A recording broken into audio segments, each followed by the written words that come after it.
नमस्कार दोस्तों, कलाम एकेडमी के YouTube चैनल पर आपका हार्दिक स्वागत, अभिनंदन, आदाब, आभार, इस्तकबाल, खैर मकदम है। मैं हूं विवेक। एक बेहद महत्वपूर्ण वीडियो लेकर आप सभी के बीच में हाजिर हूं। लेकिन इससे पहले मैं इस वीडियो को शुरू करूं, एक इंफॉर्मेशन आप सभी के लिए। ग्रेड 3 की तैयारी करने वाले सारे विद्यार्थी तैयार हो जाएं, क्योंकि कलाम एकेडमी के YouTube चैनल पर शुरू होने वाला है मेगा मैराथन्स का सिलसिला, जहां पर लास्ट टाइम में आप सभी के टीचर्स आपके सारे कॉन्सेप्ट्स को लाइव मैराथन क्लासेस के जरिए रिवाइज करवाएंगे। तो हमारे YouTube चैनल पर बने रहिए। लेकिन आज की इस वीडियो को हम शुरू करते हैं, जो कि बेस्ड है एक बेहद महत्वपूर्ण टॉपिक पर, जिसका नाम है नेगेटिव मार्किंग।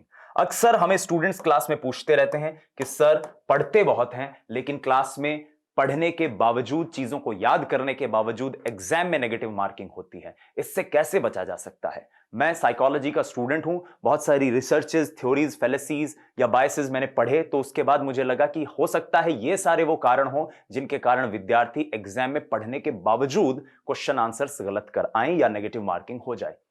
दो बातें मैं स्पष्ट कर दूं। पहली बात, यहां मैं करीब 17-18 पॉइंट डिस्कस करूंगा।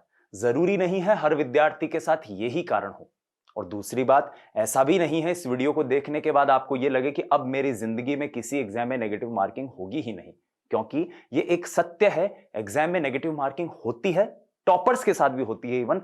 आप बस उसकी मात्रा को कम कर सकते हैं, आप उसकी संख्या को कम कर सकते हैं। हमें बस वही करना है कि हमारी गलतियों की वजह से, सिली मिस्टेक की वजह से अगर कोई नेगेटिव मार्किंग हो रही है तो उससे बच पाएं। तो आइए इस वीडियो को शुरू करते हैं। आप चाहें तो इस वीडियो को 2x की स्पीड में भी देख सकते हैं। चलिए बातचीत करते हैं कि एग्जाम में नेगेटिव मार्किंग क्यों होती है। देखिए, दो कारण बड़े हैं। पहला, कुछ गलतियां हम एग्जामिनेशन हॉल में ऐसी करते हैं जिसके कारण एग्जाम में नेगेटिव मार्किंग होती है। सही आते हुए भी क्वेश्चन के आंसर गलत हो जाते हैं। और कुछ कारण होते हैं हमारे पढ़ते वक्त, चाहे वो लाइब्रेरी में हो चाहे क्लासरूम में हो। दोनों पर बारी बारी से बात करेंगे। सबसे पहले बात करते हैं प्री मैच्योर क्लोजर पर। यह एक ऐसा तरीका है जिसके कारण बहुत सारे विद्यार्थियों के क्वेश्चन आंसर्स गलत होते हैं। प्री मैच्योर क्लोजर हमारी साइकोलॉजी का एक ऐसा कॉन्सेप्ट है जो यह मानता है कि बहुत से लोग कई बार समस्या को सुने बिना ही निर्णय पर पहुंच जाते हैं, समाधान पर पहुंच जाते हैं, फैसले पर पहुंच जाते हैं। एग्जाम में भी ऐसा ही होता है कि समय से पहले फैसला ले लेना, किसी सवाल के शुरुआत के 3-4 शब्द पढ़े और वो पढ़ते ही दिमाग में पैटर्न बन गया कि इसका आंसर तो ये होगा। पूरा क्वेश्चन नहीं पढ़ने के कारण बहुत सारे विद्यार्थियों के आंसर्स गलत होते हैं। इसमें बहुत सारी चीजें ऐसी होती कि नॉट को नहीं पढ़ पाना, एक्सेप्ट को नहीं पढ़ पाना, सहमत असहमत जैसी कोई बात लिखी हुई हो उसको नहीं पढ़ पाना।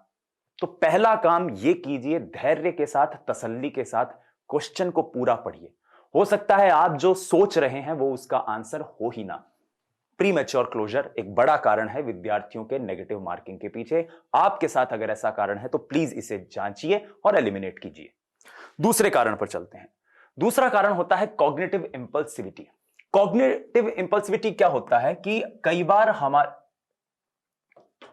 हमारे साथ ऐसा होता है कि हम बहुत ज्यादा उतावले होते हैं, एक्साइटेड बहुत होते हैं, खासतौर पर तब जब हमने प्रिपरेशन थोड़ी अच्छी कर रखी हो। जब प्रिपरेशन अच्छी हो रखी हो तो क्या होता है कि हम थोड़े से एक्साइटेड होते हैं और इस कारण कई बार सवाल को दिमाग प्रोसेस करे उससे पहले ही हम उत्तर तक पहुंच जाते हैं और उत्तर तक पहुंचने के कारण ऐसी गलतियां होती हैं। उस ओवर एक्साइटमेंट में कई बार ऐसी भी चीजें देखी जाती है कि लोग स्पीड को इंटेलिजेंस समझ लेते हैं। खासतौर पर मैथमेटिक्स के क्वेश्चन में ऐसा होता है कि क्वेश्चन के किसी आंसर को अगर आप निकालने के लिए पेन पेपर पे कैलकुलेशन करते तो शायद आपका उत्तर सही हो जाता। आपने दिमाग में कैलकुलेशन करने की कोशिश की और आपका उस क्वेश्चन का आंसर गलत हो गया। तो आप कॉग्निटिव इंपल्सिविटी से बचिए ताकि आपके क्वेश्चन का आंसर सही हो। वही बात, थोड़ा सा धैर्य, थोड़ा सा धीरज। अगर 1-2 सेकंड किसी क्वेश्चन पर ज्यादा भी लग जाएंगे तो कोई दिक्कत नहीं है, कम से कम आते हुए प्रश्न को आप गलत करने से बच जाएंगे। तीसरा, प्राइमिंग इफेक्ट। यह खासतौर पर उन विद्यार्थियों के साथ होता है जो बहुत अच्छे से पढ़ाई करके एग्जाम में जाते हैं।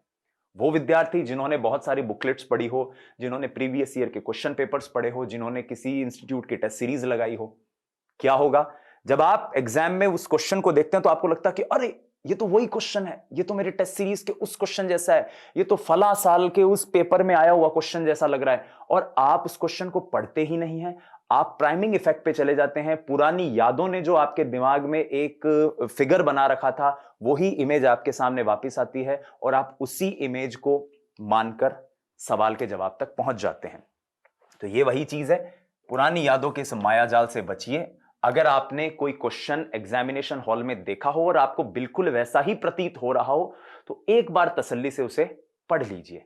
बहुत बार हमारे विद्यार्थी हमारे पास आते हैं कि सर ये क्वेश्चन आपने एज इट इज एग्जाम में पूछ रखा था, वहां तो इसका आंसर आपने ये माना था, यहां पर ये, और हम बाद में कहते हैं कि तुम एक बार ध्यान से पढ़ो, वहां मैंने सिर्फ ये पूछा था कि इसमें कौन कौन सी चीजें होती है, यहां इसने कुछ और पूछा था, क्वेश्चन की भाषा कुछ और थी, ऑप्शन मैच हो रहे हैं खाली।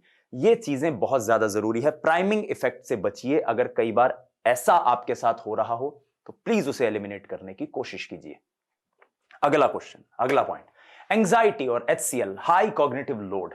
परीक्षा की टेंशन कई बार हमारे साथ एक बहुत बड़े चुनौती के रूप में आती है, और वो भी हमारे एग्जाम में नेगेटिव मार्किंग के पीछे जिम्मेदार होती है। और ये एंजाइटी, ये हाई कॉग्निटिव लोड होने से क्या होगा, वर्किंग मेमोरी, वो हमारी स्मृति जो कार्य कर रही है, कार्यकारी स्मृति है, जो कि प्रश्न के समाधान ढूंढने में मदद करेगी हमारे एग्जाम में, वो काम ही नहीं कर पाती। और इसके कारण बहुत सारे विद्यार्थियों के साथ पता है क्या होता है, एग्जाम में क्वेश्चन भी कई बार सही हो जाता है उनका, लेकिन गलती उनके साथ होती है OMR भरते वक्त। कई विद्यार्थी फर्स्ट बटन फैलेसी का शिकार हो जाते हैं। फर्स्ट बटन का मतलब शर्ट का पहला बटन गलत लगा तो बाकी के बटन भी गलत लगे। OMR को भरते वक्त कोई एक क्वेश्चन आपने गलत फिल कर दिया, एक ऑप्शन गलत फिल कर दिया, और उसके नीचे के सारे ऑप्शन गलत फिल होते जा रहे हैं। तो इससे बचने का भी यही तरीका है, एंजाइटी को थोड़ा सा कम करने की कोशिश कीजिए। लास्ट टाइम में ब्रीदिंग का इस्तेमाल कीजिए, तसल्ली रखिए। सबसे महत्वपूर्ण चीज है, सांस पर अगर आप कंट्रोल करते हैं तो आपकी हार्ट बीट कंट्रोल होगी, दिमाग जो भाग रहा है वो भी कंट्रोल में रहेगा, और अगर जिसका मस्तिष्क, जिसका हृदय इमोशनली कंट्रोल्ड है, वो निश्चित तौर पर समाधान तक पहुंच ही जाता है। एक और कारण है डोपामीन सीकिंग, बड़ा जबरदस्त कारण है। सक्सेस की है प्रत्याशित भूख, यह भी पढ़ने वाले विद्यार्थियों के साथ होता है। क्या कि सर पहला क्वेश्चन बहुत सही हुआ, दूसरा भी सही हुआ, तीसरा भी सही हुआ। हर सही होता हुआ क्वेश्चन हमें और ज्यादा उत्साहित करता है, और ज्यादा उत्तेजित करता है, और ज्यादा ऊर्जावान करता है, और ज्यादा उतावला कर देता है। पहला क्वेश्चन सही हुआ, दूसरा क्वेश्चन सही हुआ, तीसरा क्वेश्चन सही हुआ, चौथा क्वेश्चन सही हुआ, पांचवा क्वेश्चन गलत कर दिया उस एक्साइटमेंट में, क्योंकि इतने सारे क्वेश्चन सही होते हुए आ रहे थे। तो ये डोपामीन रिलीज जो है, हर सही हुआ क्वेश्चन अगर आपको ज्यादा उत्तेजित कर रहा है तो अपने आप को कंट्रोल कीजिए, अपने आप को बताइए कि नहीं नहीं नहीं, बहुत अच्छी बात है अगर आप ऐसा कर रहे हो। धोनी को आपने देखा होगा कि वो जब मैच एकदम एक्साइटमेंट के लेवल पर होता है कि लास्ट का ओवर है, मैच बिल्कुल इंडिया जीतने ही वाला होता है, तो वो और ज्यादा काम हो जाते हैं, और ज्यादा शांत हो जाते हैं। ये वही चीज है, ज्यादा प्रत्याशित जो आपको सक्सेस मिल रही है कि ये क्वेश्चन तो मेरा सही हो ही रहा है, तो उस खुशी में अगले क्वेश्चन को हमें नहीं बिगाड़ना है। ये भी एक बड़ा कारण है हमारे एग्जाम के जो मार्क्स हैं वो सही होते हुए नहीं मिले हमें उसका। गैम्बलर्स फैलेसी, बहुत सारे विद्यार्थियों के साथ गैम्बलर्स फैलेसी होती है। गैम्बलर्स फैलेसी का मतलब है कि पास्ट इवेंट फ्यूचर के आउटकम को बैलेंस करें। ये कई स्टूडेंट्स मुझे आके कहते हैं कि सर क्वेश्चन पेपर में हमने अटेम्प्ट किया, फिर जब OMR भरने बैठे तो हमें देखा कि चौथे क्वेश्चन का आंसर बी है, पांचवें का भी है, छठे का भी है, सातवें का भी आ रहा है, आठवें का कैसे बी आ सकता है? ये सारे एक साथ सबके आंसर बी क्यों आ रहे हैं? नहीं नहीं नहीं नहीं, आठवें का बी नहीं आएगा, इसको फिर से पढ़ेंगे। ये कौन सा लॉजिक है भाई? हो सकता है सबके आंसर बी, और हो सकता है एग्जामिनर आपको इसी ट्रैप में फंसाने की कोशिश कर रहा हो। तो इस चीज से भी बचिए, आप गैम्बलर्स फैलेसी से बचने की कोशिश कीजिए। अगर किसी विद्यार्थी के साथ ये कारण है कि इसके कारण उसके एग्जाम में मार्क्स नेगेटिव आ रहे हैं, प्लीज इससे बचने की कोशिश कीजिएगा। यदि पिछले 4 क्वेश्चन का आंसर बी है तो अब बी नहीं होगा, ऐसा जरूरी नहीं है, हो सकता है अगले का आंसर भी बी हो। कंफर्मेशन बायस बहुत सारे स्टूडेंट्स के साथ होता है। मेरे ग्रेड 3 ग्रेड 2 के बहुत सारे विद्यार्थी इसलिए इसके कारण गड़बड़ करते हैं कि सर माने या लगा कि ऑल ऑफ द अबोव आ रहे हो ना, वो तो सही ही हो सी। क्यों भाई? क्या एग्जामिनर ये बात आपको घर पे बोल के गया था कि भैया मैं अगर ऑल ऑफ द अबव लिख दूं, नन ऑफ दीज लिख दूं तो इसको सही मान लेना? ऐसा बिल्कुल नहीं है। बहुत सारे विद्यार्थी जब एग्जाम दे रहे होते हैं और अगर कहीं ऑप्शन में ऑल ऑफ द अबव लिख दिया, उपर्युक्त सभी, इनमें से कोई नहीं, तो वो मान के चलते हैं भाई अब उपर्युक्त सभी लिखा हुआ है तो इसको टिक कर दो। ऐसा बिल्कुल नहीं है। ऑल ऑफ द अबव हमेशा सही होगा ऐसा जरूरी नहीं है। तो ये वही बात है कि किसी ऑप्शन को सिर्फ इसलिए सही मान लेना कि आपको लग रहा है कि यार ये बिल्कुल मेरा देखा हुआ सा है, मुझे लगता है यही सही होगा, ऐसा बिल्कुल भी नहीं है। कंफर्मेशन बायस से आपको बचना है। फिर साइकोलॉजी में एक चीज आती है, हेलो इफेक्ट।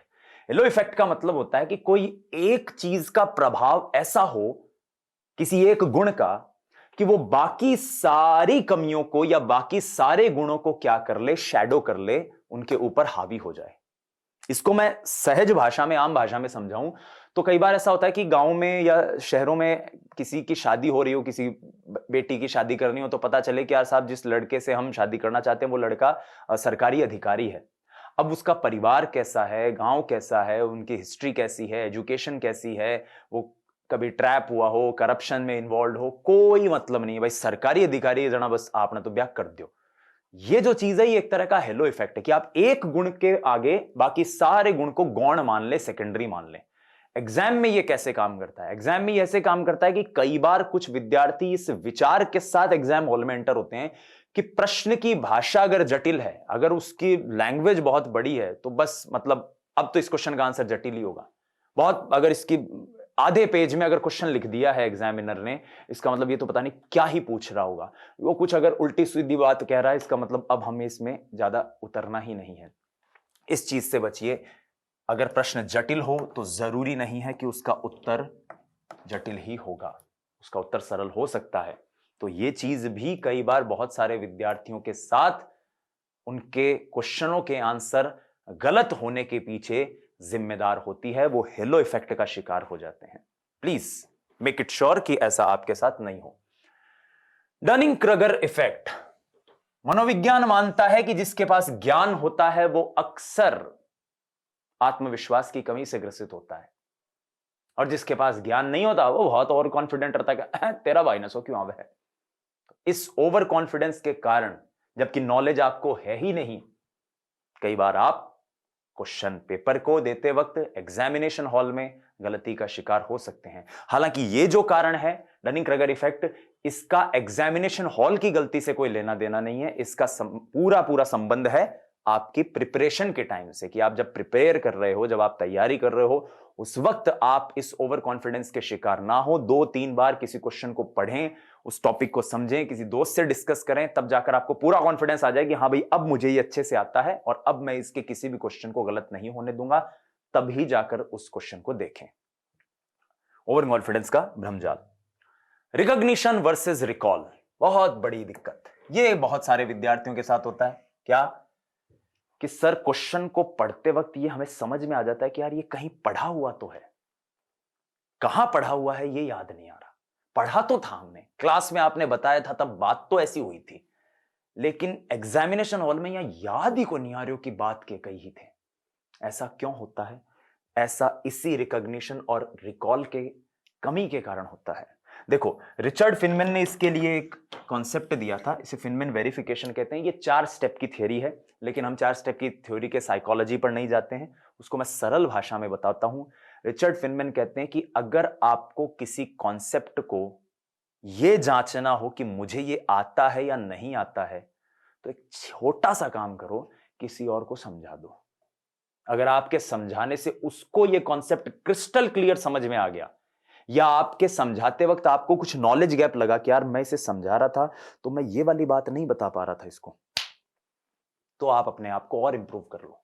अगर आप किसी चीज को किसी दूसरे को अच्छे से समझा सकते हो, मतलब आप उसे बहुत अच्छे से समझ गए हो, और समझ गए हो तो एग्जामिनेशन हॉल में आप उस कॉन्सेप्ट को रिकॉग्नाइज या रिकॉल करने की उस फेर में फंसोगे ही नहीं। आपको सीधे सीधे कॉन्सेप्ट समझ में आ जाएगा और आप बोलोगे साहब ये चीज है। तो ये चीज बिल्कुल समझिए कि आपको ये जानना होगा। हालांकि इसका संबंध भी तैयारी से है कि जब आप पढ़ने बैठें और पढ़कर किसी टॉपिक को उठें, तो आपके दिमाग में ये चीज क्लियर होनी चाहिए कि हां अब मुझे ये बहुत अच्छे से आता है, अब इससे संबंधित कोई प्रश्न मेरे पास आएगा तो मैं उसे गलत नहीं करूंगा। अन्यथा ऐसा होगा कि आपने 2-3 घंटे बिताए, आपने उसे पढ़ा भी, और जब आप एग्जामिनेशन हॉल में गए तो आपको पता चला कि यार फिर मेरी गलती हो गई। इसका मतलब गड़बड़ कहां हो रही थी? जब मैं उसे पढ़ रहा था, मैं पढ़ ही ढंग से नहीं पाया उस कॉन्सेप्ट को। ये चीज एक्चुअल कॉन्सेप्ट क्या है ये जांचिए। फॉल्स सेल्स ऑफ नॉलेज जो है उससे बचने की कोशिश कीजिए। झूठा जो एक सेंस हो हमें कि अरे अपने को आ रहा है। Fear of missing out. बहुत सारे विद्यार्थी एग्जामिनेशन हॉल में इसके कारण भी नेगेटिव क्वेश्चंस करते हैं। इसके पीछे क्या होता है कि कई बार पिछले साल की कट ऑफ देख ली और पिछले साल की कट ऑफ देख के दिमाग में एक पैटर्न बना लिया कि भैया 100 नंबर का पेपर था और 100 क्वेश्चन का पेपर था और 200 मार्क्स का पेपर था।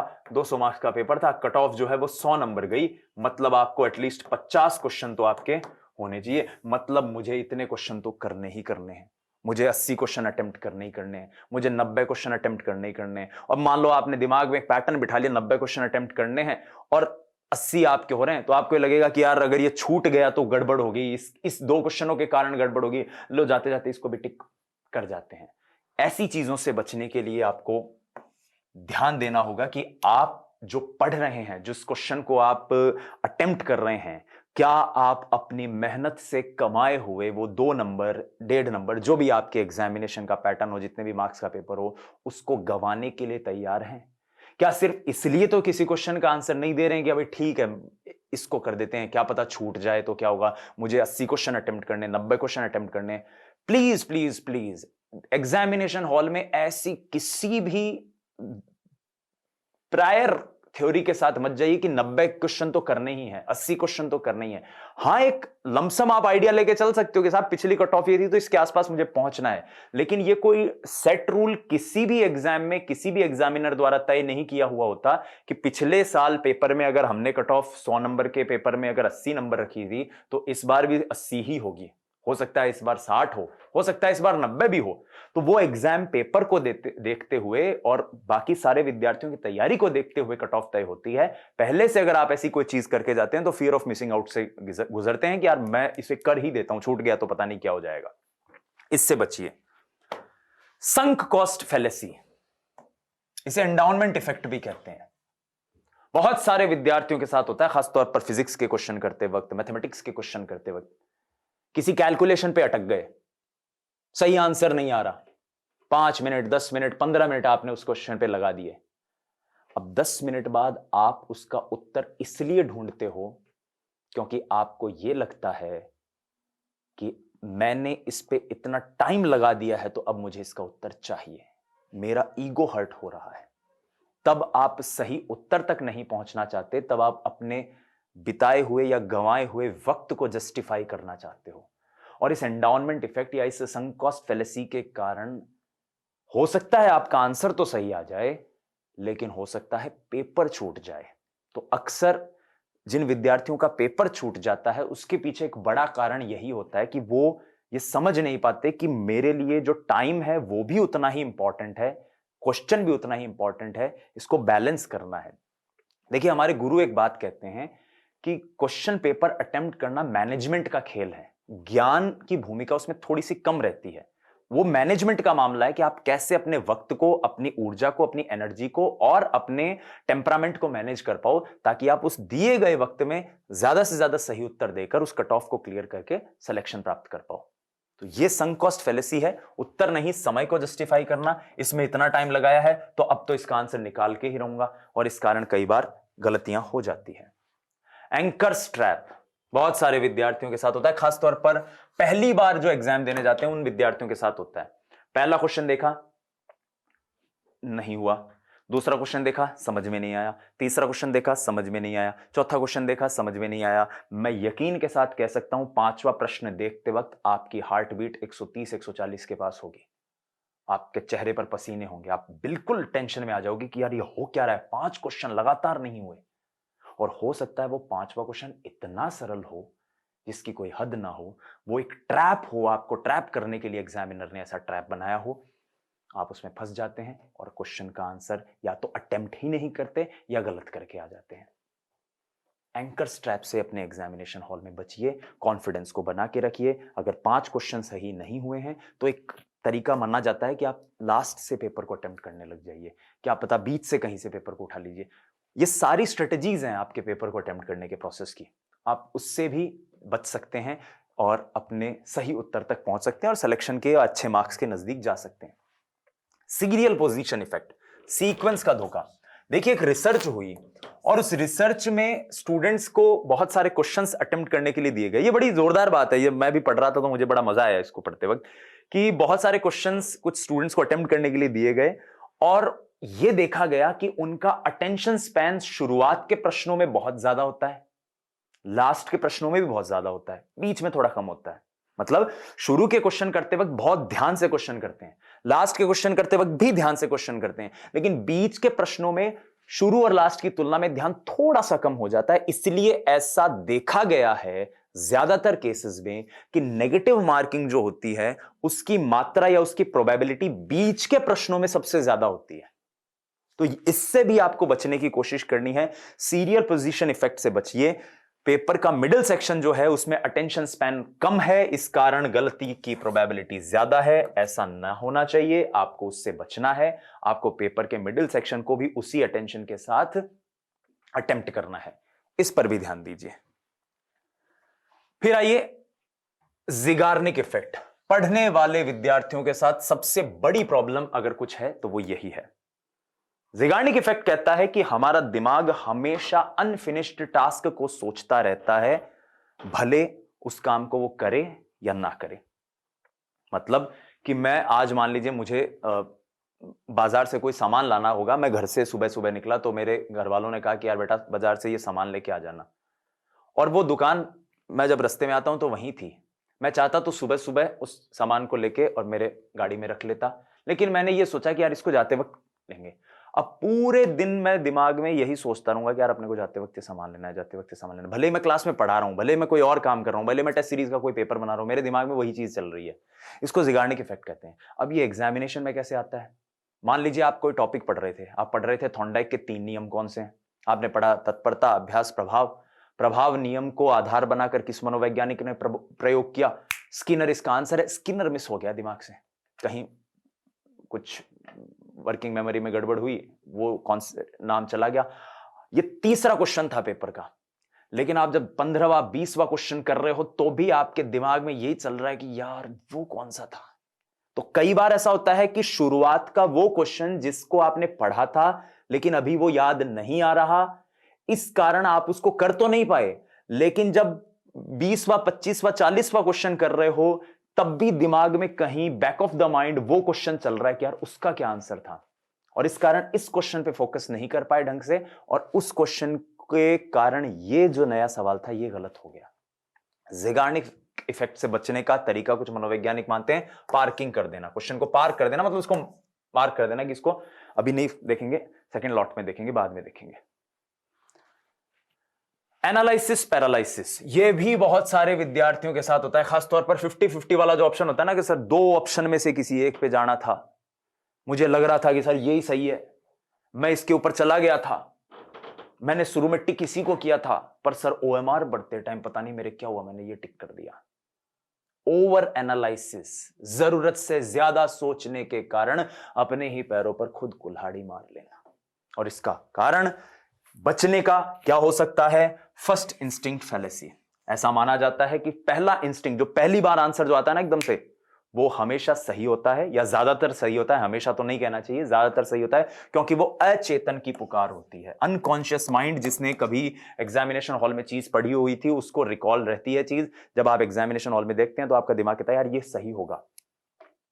बहुत सारे ऐसे जनसंख्या के आंकड़ों के क्वेश्चनों में ऐसा होता है, विद्यार्थियों को आंकड़े नहीं याद रहते, लेकिन उसकी पिक्टोरियल मेमोरी दिमाग में बनी होती है कि यार ये 7 4 5 ऐसा कुछ लिखा हुआ पढ़ा है मैंने कहीं पे और ये सही है। अब आप उसको टिक कर रहे हो, लेकिन लास्ट में जब ओएमआर में भर रहे हो तो आपको लगा कि नहीं यार इसका ये हो जाना चाहिए, गलती वहां होती है।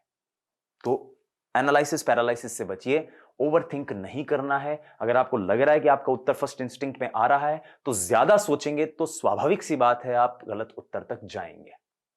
बहुत सारे विद्यार्थी एनालिसिस पैरालिसिस के कारण और भी गलतियां करते हैं, सही क्वेश्चन को गलत करके आ जाते हैं कि सर ये इतना सरल थोड़ी पूछेंगे। तो इस तरह की चीजें आप जब ओवर एनालिसिस कर लेते हो ना क्वेश्चन को, उसके कारण गलतियां होती हैं।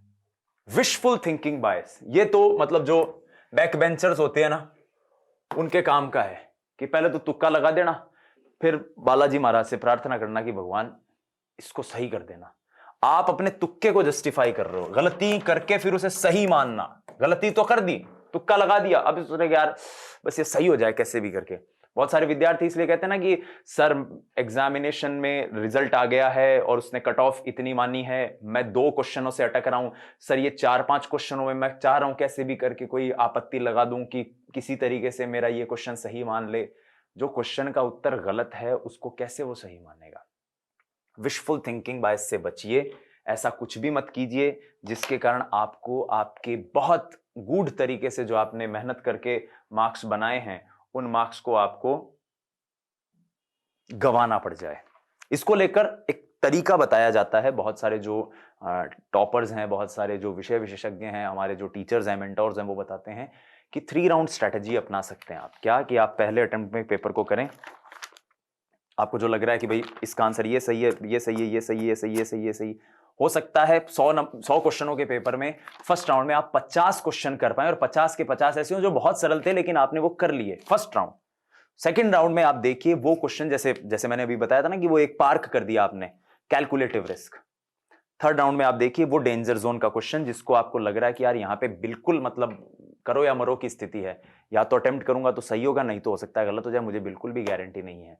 तो ऐसी चीजों को अगर आप साइंटिफिक तरीके से अप्रोच करते हैं, अपनाते हैं, तो आप हो सकता है अपनी एग्जामिनेशन में होने वाली नेगेटिव मार्किंग से बच पाएं। मैं फिर दोहरा दूं, ये कोई 100% सेट रूल नहीं है, लेकिन ये एग्जामिनेशन में होने वाली वो कॉमन मिस्टेक्स हैं और उसके पीछे के वो साइकोलॉजिकल रीजंस हैं जिसके कारण हम आते हुए भी कई बार किसी क्वेश्चन का आंसर गलत कर देते हैं। सो प्लीज प्लीज प्लीज इनसे बचने की कोशिश कीजिए। सभी विद्यार्थियों को आने वाली एग्जाम्स के लिए बहुत बहुत शुभकामनाएं। मैं हूं विवेक पारिक, लेता हूं विदा। कलाम अकेडमी के यूट्यूब चैनल पर यह सीरीज इसी तरह से जारी रहेगी और हाँ, आप लोगों की ग्रेड 3 की तैयारी के लिए बहुत ही अच्छी मैराथन्स आने वाली हैं आपके विषय विशेषज्ञों और सब्जेक्ट मेंटर्स द्वारा। Thank you so much.